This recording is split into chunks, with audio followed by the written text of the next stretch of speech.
Unified Mini Youth Summit. First, I'd like to thank all of you for coming out today. Today, we are planning to discuss what issues affect people in the community, youth like you.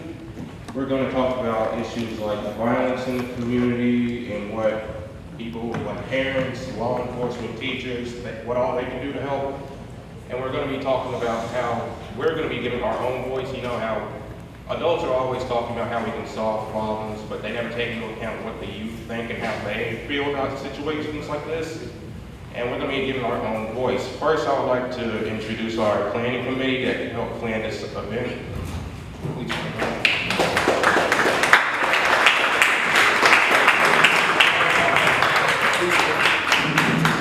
Logan, introduce yourself. Oh, and my name is Logan Robinson. I was one of the co-chairs for planning this committee. I would also like to give a shout out to Zay. She was also a co-chair, but she couldn't be here today. So first, I would like to introduce our MC, Stephen Thompson.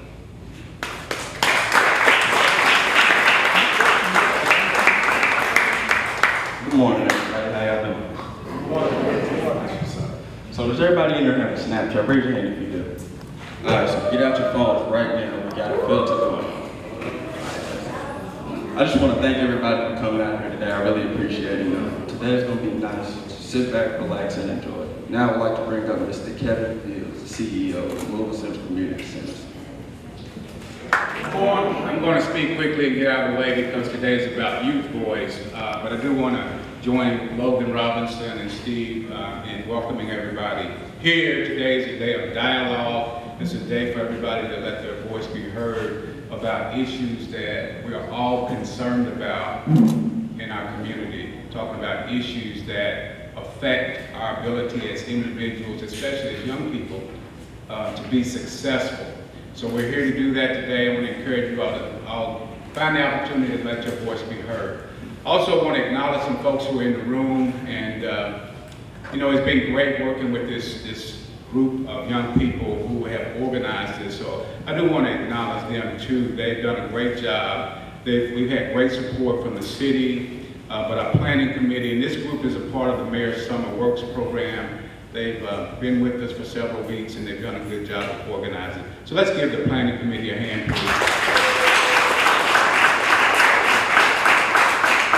I also want to thank DJ LaPaul for being in the house with us today. We're excited about him being here, so thank you, sir, for coming. I want to acknowledge my board chair who's in the house, Ms. Bonnie Lash Freeman. Ms. Bonnie, would you raise your hand? Thank you for that.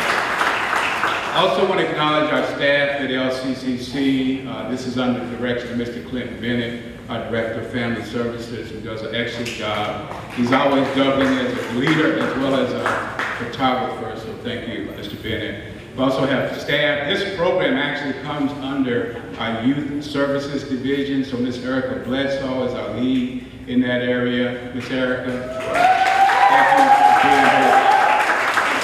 And Ms. Erica is doing great work, getting ready to open up Beauty and the Beast. So the cast of Beauty and the Beast is in the house. We're really excited about that.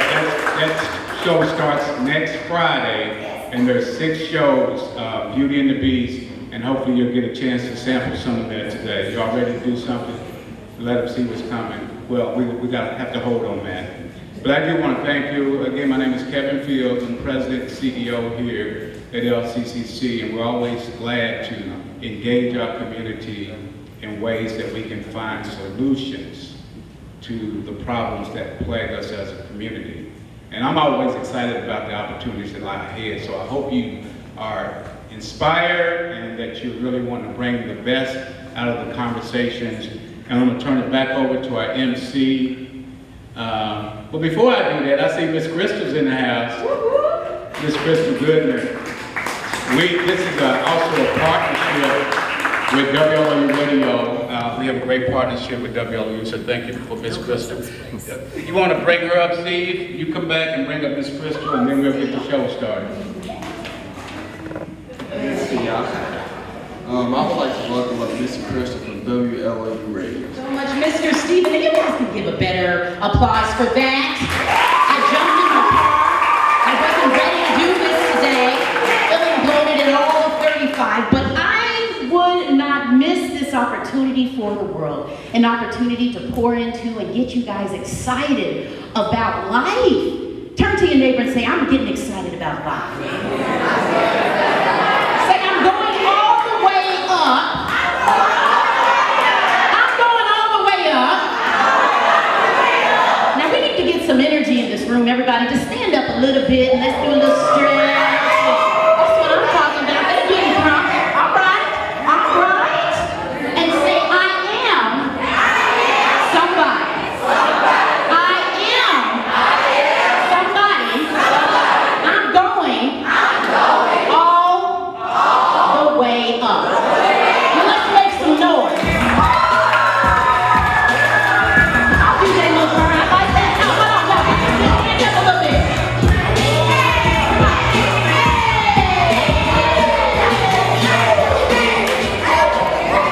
All right, well, welcome to the Community Youth Team Summit.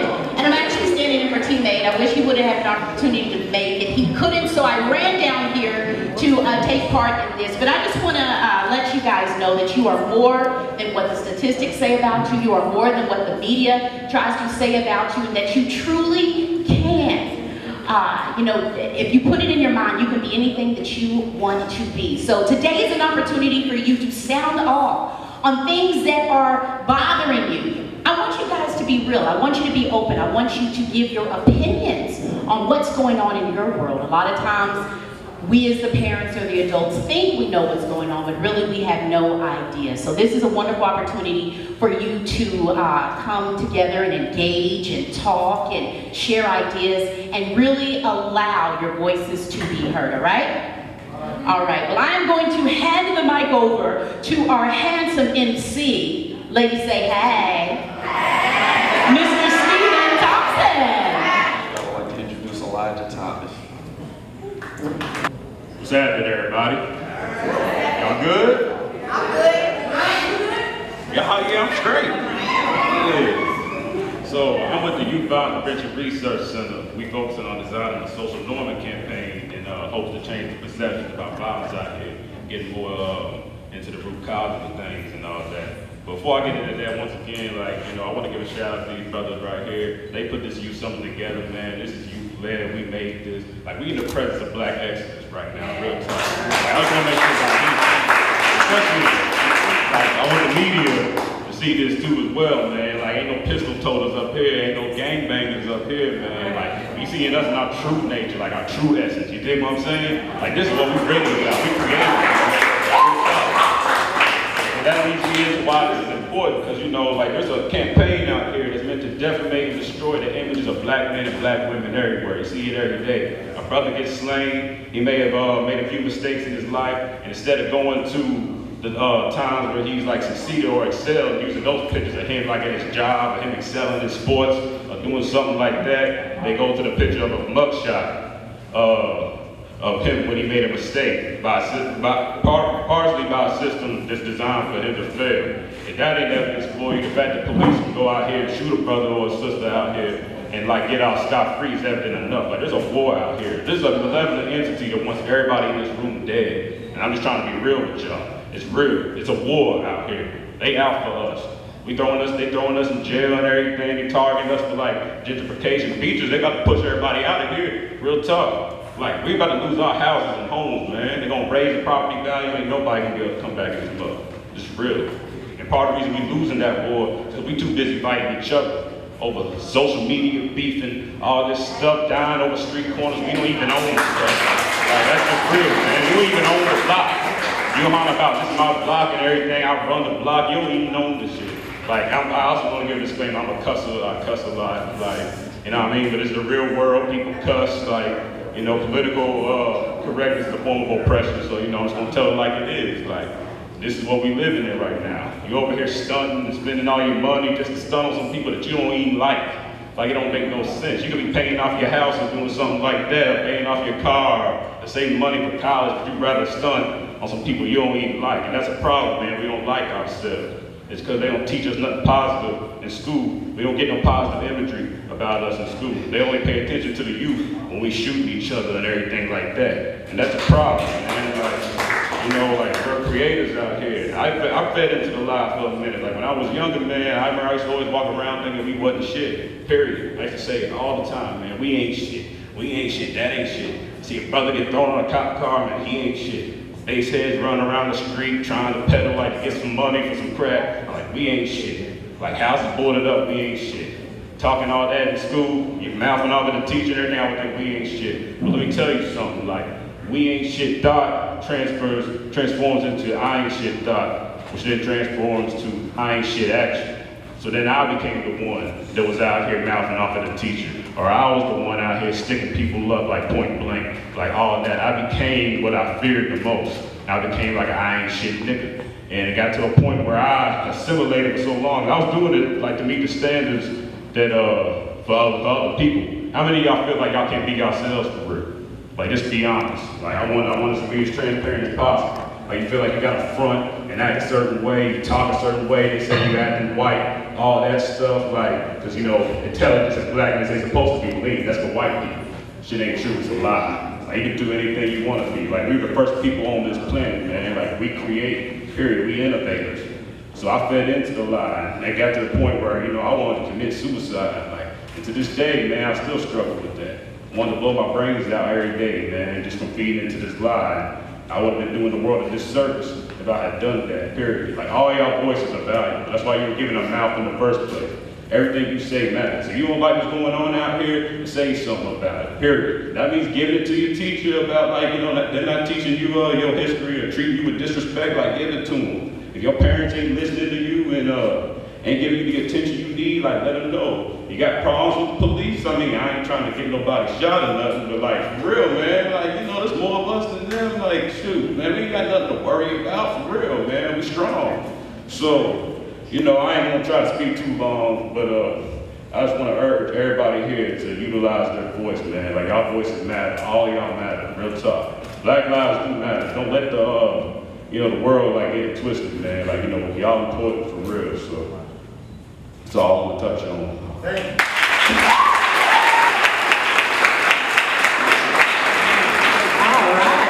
Everyone's getting a voice today, but we want to know what you think. Interesting conversation I had with the young people who came up to the radio station the other day, and we were just talking about different things that you find yourself going through as young people. And I know there was a situation a couple of months ago at the waterfront, and I was told that it was supposed to be a peaceful situation, and it kind of turned out of control. Anybody want to talk about what happened, or why do you think that maybe, I mean, do you feel as if the community, the city has a negative impression towards young people? Anybody want to add something? I saw a hand over here. You want to say something? And wants to say, you know, maybe it was supposed to be a positive situation? No? Okay, well, let me move to something else, because I know you're probably like, no, I don't want mama to know I was down there. I probably wasn't supposed to be down there. What is it something that you feel that you're facing now as a young person? Is it peer pressure? Is it bullying? What is it? Bullying. And who said that? Now, what do you want to, how old are you? 10 years old? Yes. Okay, so what's going on? People think they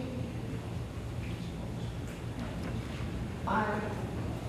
How do you respond to that when somebody's bullying you, though? I tell a teacher or other people so I don't get in trouble. You tell a teacher so you don't get in trouble. Anybody have any advice for her if she's getting bullied? We don't want to fight, but you wanted to say something. What do you want to say? She's like, I wish somebody would bully me. What?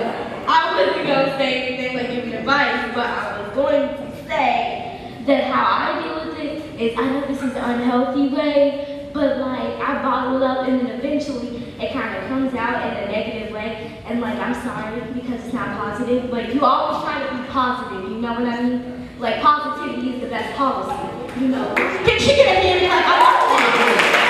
Positivity is the best policy. I like that. I see a hand over here. Somebody want to piggyback off that for me?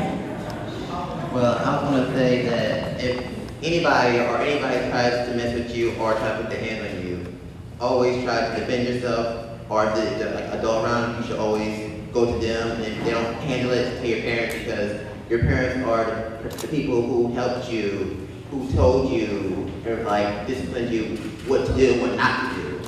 Because there's a difference between doing the right thing and the wrong thing. And you should always try to do the right thing before you try to go wrong. So make sure you do right. I like it. Maybe else has anything else you want to say? I got some hands back here, and then we're going to get to our next person over here. Well, I like both of you.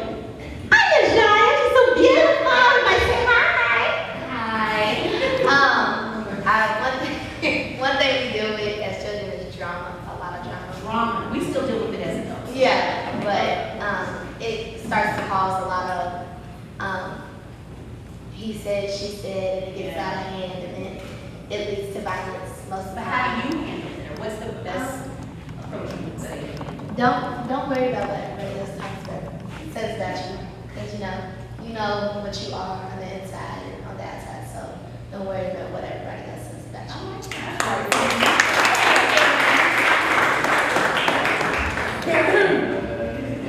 So, another thing that I'm gonna say most teens or people my age go through is peer pressure, trying to, I guess, fit in with the crowd or whatever, be like everybody else. For me, I used to do that, but after all, I was just like, I don't do that anymore. Because it's like, you be yourself. If you trying to be like everybody else, that's the point of even being in the world. Like, if everybody's the same, there's not a point in. I don't know. Absolutely. And aren't you playing Belle? Yeah, she's playing Belle and Beauty and the Beast, so make sure to check it out. And I really feel like being involved in programs like the Louisville Central Community Center has to offer gives you a better sense of self and who you are. And once you begin to start working in your gifts and working in your talents, you're less likely to try to be like somebody else because you're like, hey, I'm a leader, not a follower. Say, I am a leader. All right, Mr. Stephen, you want to introduce our next panelist? And I wanted to take time to hear from you because truly that's the purpose of this event, to allow you to sound off and speak on things that are going on in your community, in your world, because how can we try to help if we don't know what's going on, right? Amen? Amen. All right, let's give those people another round of applause.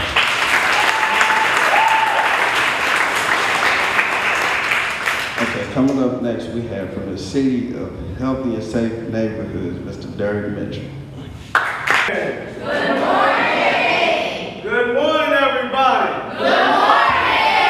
Thank you so much. By the way, let's give a hand for Miss Crystal. Don't we love what she does?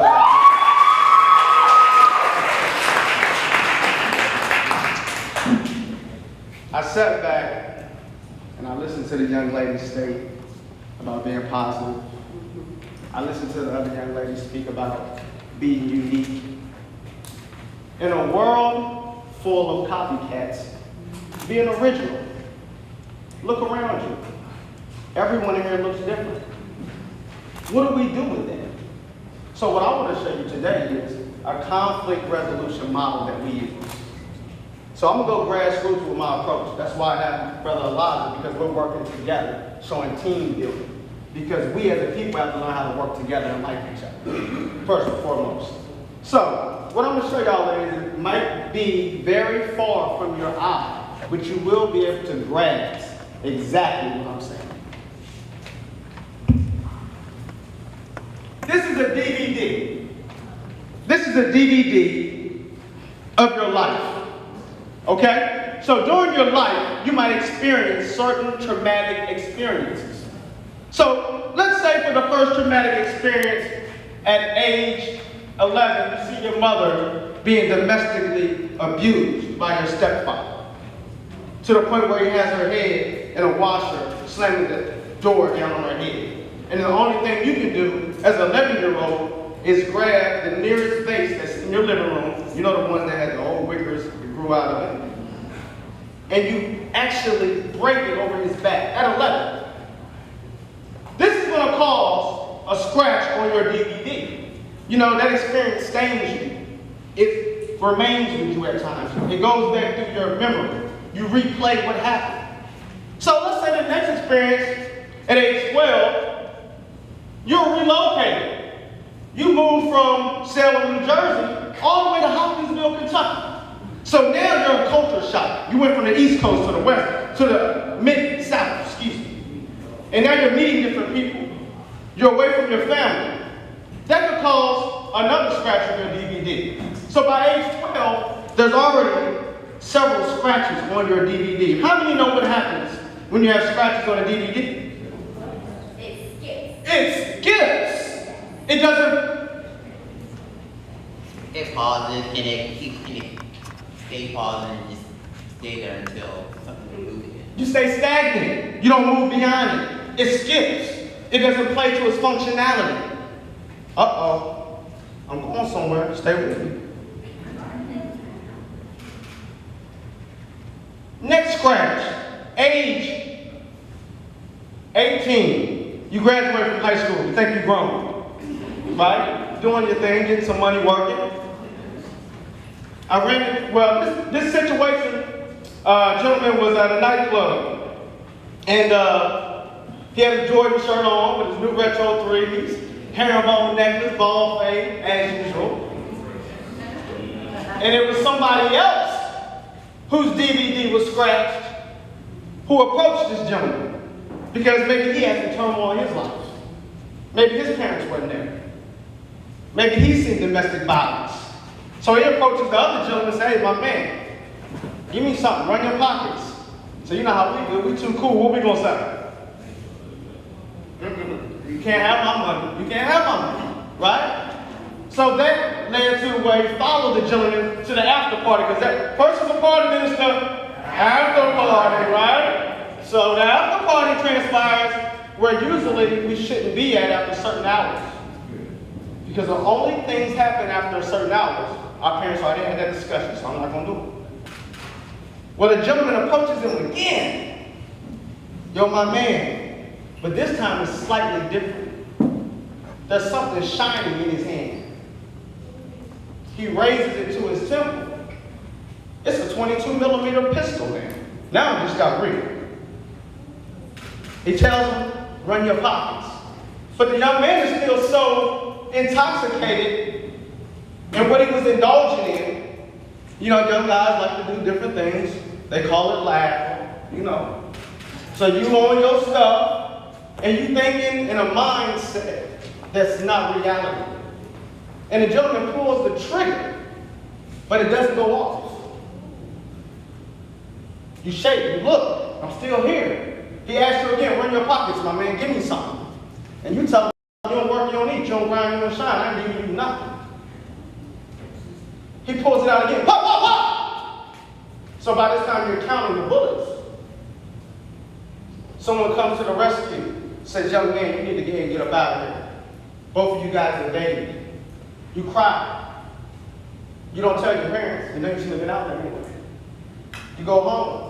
You realize you were enrolled conditionally to Kentucky State University with a 13 on your ACT. So you decide you want to go to college because you want to do something different. You made it through there for a reason. You didn't die. You were supposed to die. That's another scratch. That DVD is my life. My name is Derek Mitchell. I work in the Office of Safe and Healthy Neighborhoods as a cure violence interrupter. So everything I went through, it positioned me for what I'm now doing. It's medicine for somebody else. I couldn't look at it as a bad thing because my glass isn't halfway empty, it's halfway full. You ever look at Facebook? It shows you your memories, something you posted a year ago, 4 years ago, and it brings back a moment that you said something or you did something, and you realize, I made it through that. I can make it through this. And from that standpoint, it's positioned me to where I am. I got some notes for y'all. Brother Elijah, thank you so much. You can have a seat. I'm only going to be a couple more minutes with y'all. But I wanted to share something with you. It's important that we don't tell our kids what to think. We have to show them how to think. And it's a difference. Because when you're in these situations of peer pressure, people pressuring you to have premature sex. Yeah, it's time for this right now. You have to be all ready in a simulation mode where you went through it before practicing it. So how do I practice that? When a situation arrives, you ask yourself, what's going to happen to me if I take this into my hands? Who's going to be affected by my decisions? And from that standpoint, it becomes a habit. Anything you do after 21 days, you form a habit.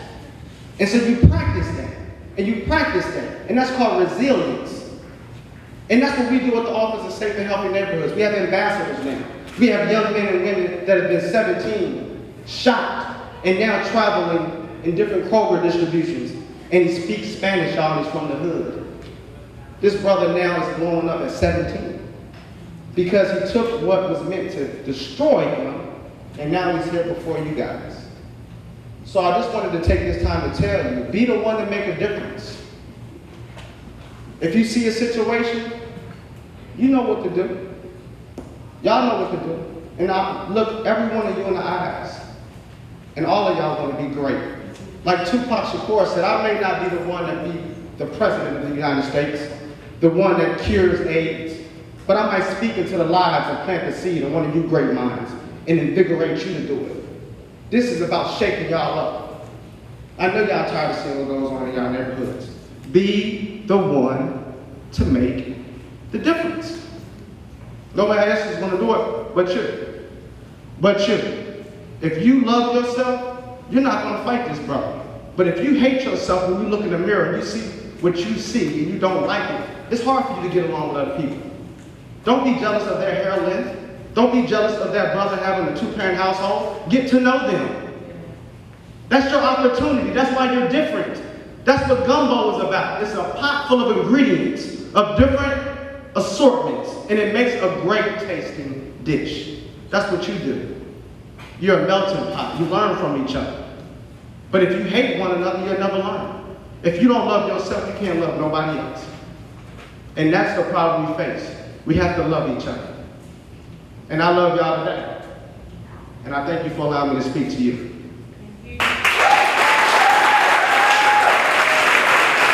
All right, thank you so much.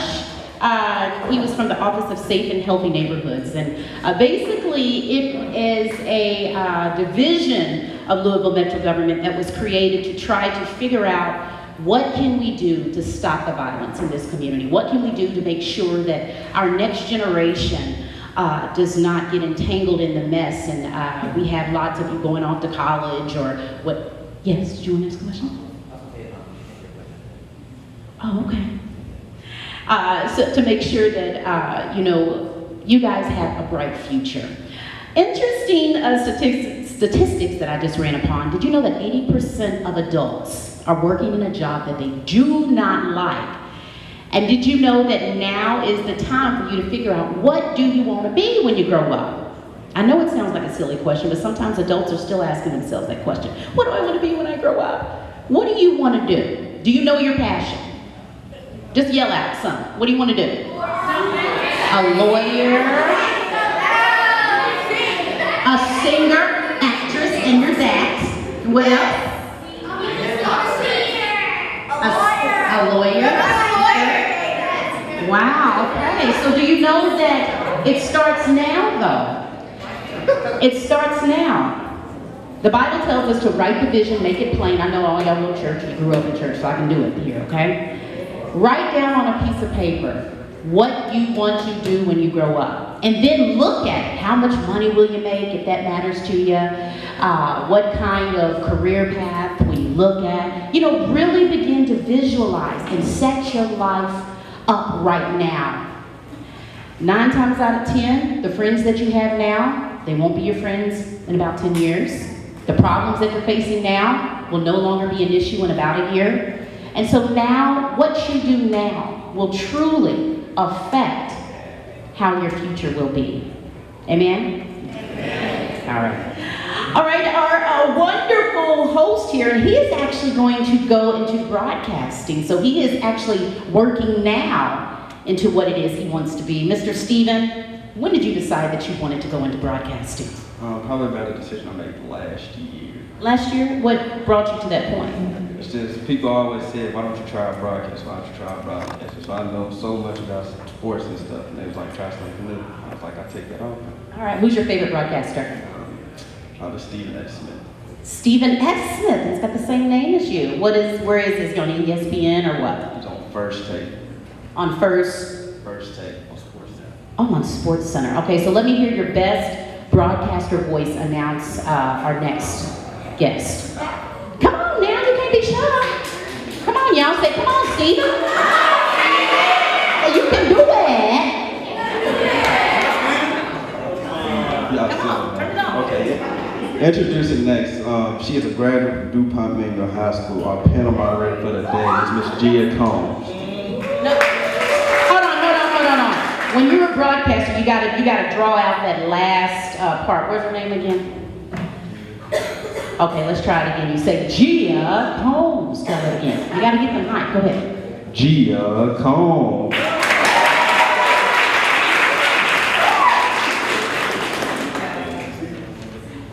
Good morning, everyone. Good morning. So my name is Gia Combs. I just graduated from DuPont Mango High School, and I'm going to be a freshman at U of L studying psychology this fall. I'm excited about that. So we just met some fantastic speakers. We've got Derek Mitchell from the Office of Safe and Healthy Neighborhoods. We've got Dewana Hatter, also from the Office of Safe and Healthy Neighborhoods, and we have Mr. Elijah Thomas. So, I guess I skipped over a part. I'm supposed to tell about my role in the community. So, I was also a member of the Teen Leadership Council here at the Louisville Central Community Center, and our motto was learning while serving others as we reach for adulthood. So, I feel like for me, that is kind of my role, you could say. Most of our goals are to go to college and get our degree. So I feel like giving back to the community and just getting yourself out there as much as possible, getting involved in activities and clubs like the amazing programs we have here are really important in keeping you on the right track to get you to college. So I took a couple notes. One question for us to think about was,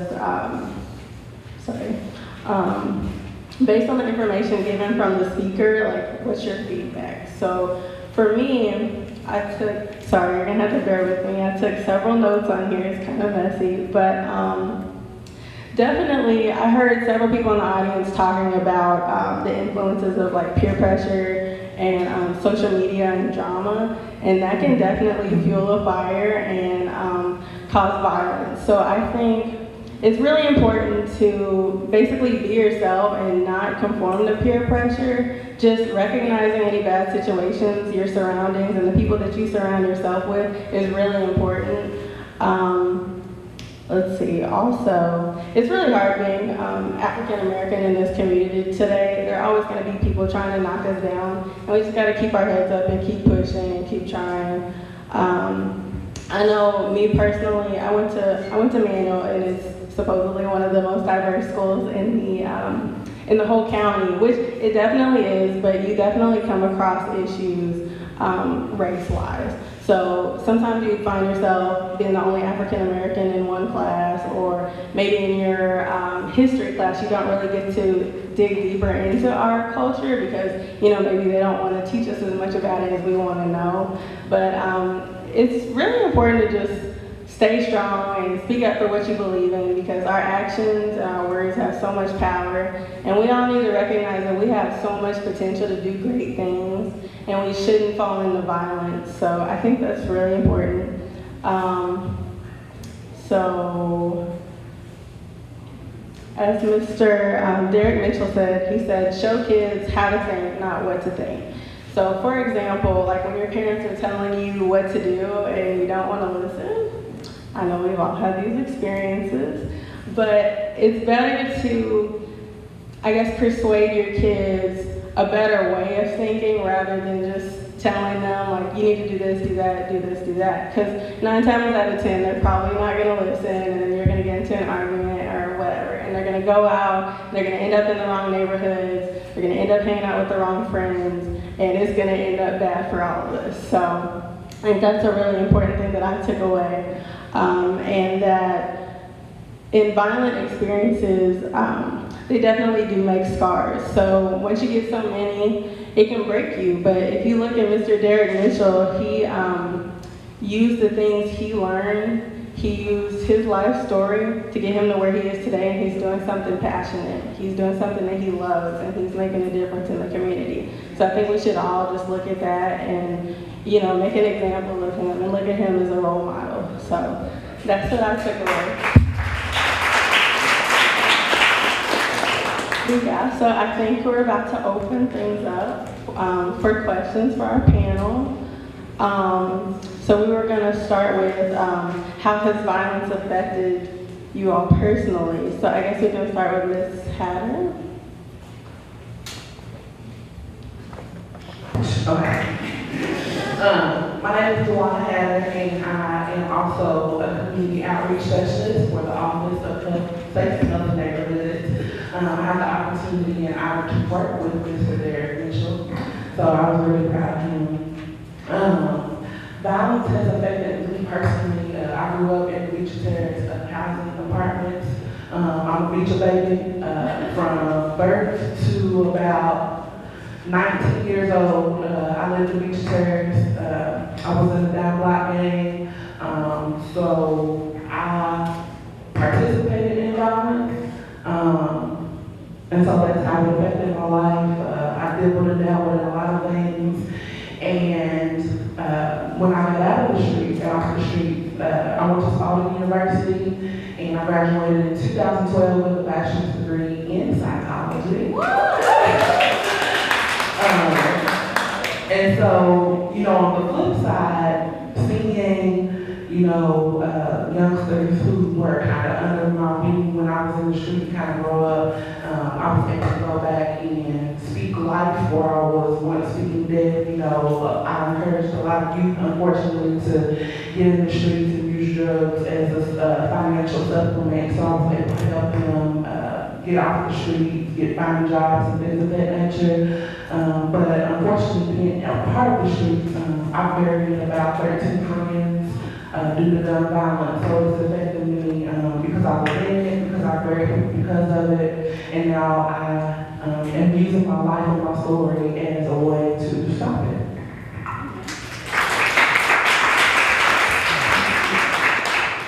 Well, like Derek said, you know, it's like a scratch on your DVD that you never really get over. I live in Alabama, so, you know, ain't stuff ain't too good down there for really, you know, it's like part of town, random drugs, people are desperate trying to get by, and, you know, you witness stuff as you grow up, and after a while, you wade the water for that long, like, you know, you start to get used to it, so you naturally adapt to your surroundings, so that leads you to, you know, enact on certain behaviors that you normally wouldn't in order to get by. And at the end of the day, you end up becoming a perpetrator after a while. You know, you start enacting on the very behaviors that you fear, and you know, by enacting on those behaviors, being around people who also did, it gave me a more in-depth look at why people react the way they do. Oftentimes, you know, we just think that, like, sometimes we think it's always from a place of aggression, but sometimes it can be from a place of fear. Some people are just scared, like they don't know any other way to react. They just want to get it out of the way as soon as possible. That's why we're so quick to pull the trigger. It's not really that, you know, we want to kill somebody. Sometimes it's just that we're afraid to die. So, you know, that's really what it is. It changes, like, you know, change the way I view violence as a witness. And it comes in many shapes and forms too. We oftentimes think it's just, you know, bullet to bullet, but it's also verbal, like the way you speak to one another is a way of violence. You speaking, like she said, speaking death constantly, like that's violence. You know, you perpetuate that in someone else's head and make it then a form of violent action. Or, you know, the domestic abuse, suicide, like it comes in various different shapes and forms, like familiar. So, yeah, it's definitely like the exposure to it has given me a different way of looking at it. But through that exposure, like I can express it.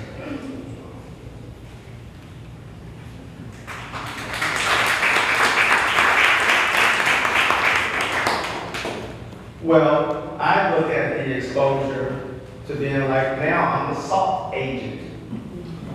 How many of you like chicken noodle soup in here? So, would you eat chicken noodle soup if it was bland without salt? No. And the salt in the soup is what changes the taste.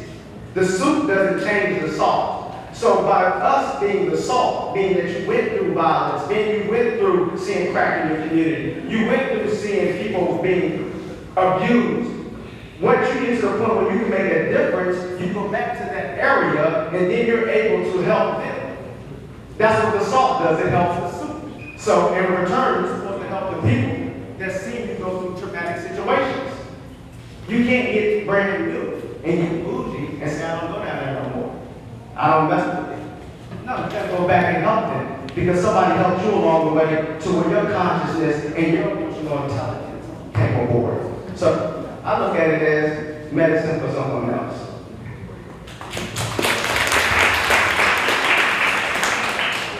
All right, so our next question is, how would you advise your peers? I guess we can start on the other side.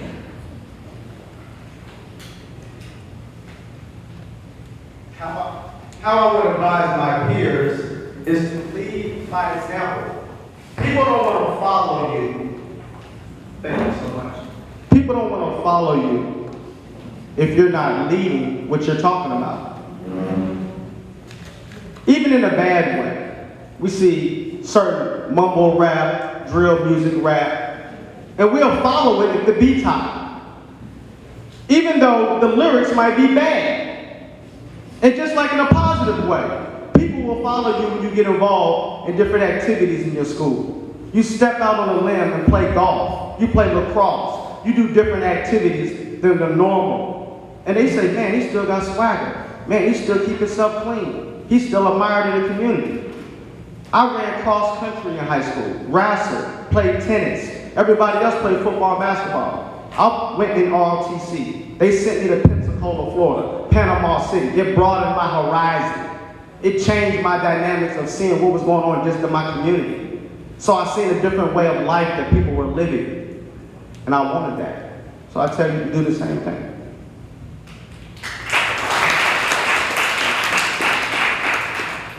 Real, like, you know, you just gotta look at what makes you happy. Like, you only get one life, period. Like, once it's gone, it's gone. Are you really gonna spend the majority of your life conforming to what other people want? Like, they're not giving you what you need. They're not paying your bills. They're not gonna keep you from getting killed or anything like that. Like, it's not worth it at the end of the day. Like you said, like, you know, we follow these mumble rappers and everything. Like, we're living vicariously through someone else. Like, this ain't even your life that you're living, really.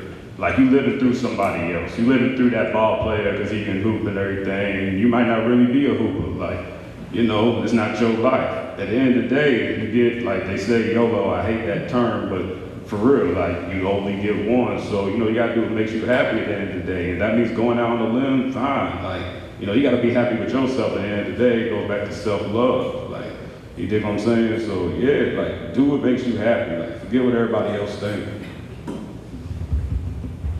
Oh, y'all gonna clap? Okay.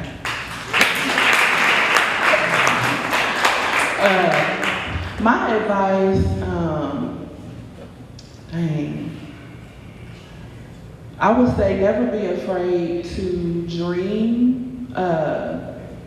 And the reason why I say that is because growing up in Beecher Terrace, I thought my life was gonna be confined to Beecher Terrace. I didn't really have a lot of opportunities to travel. My mom's single mother of 6. I'm the oldest of 6, so I naturally became the second parent. So, you know, my paycheck was going to cover household responsibilities and not going towards me. But I was an avid reader. I read a lot, and that gave me the opportunity to, you know, go across the world and use my imagination to travel.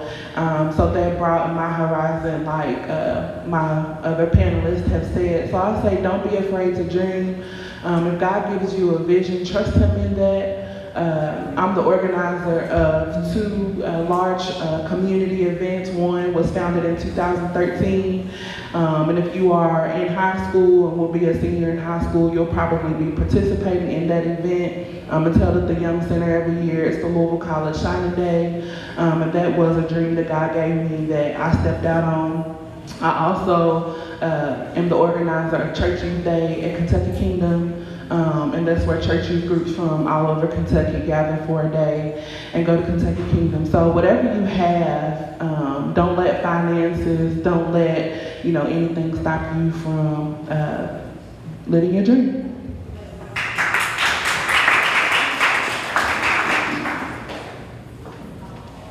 Okay, well, those are all the questions that I have up here, but I just want to, I think we're about to start our breakout sessions, but I just want to say thank you for having me here. I hope you all reach for the stars and dream high. If any of you all have questions for me, I'll leave my contact with Mr. Fields. If you don't ever want to talk or anything like that, it was an honor to speak to you all. I'm not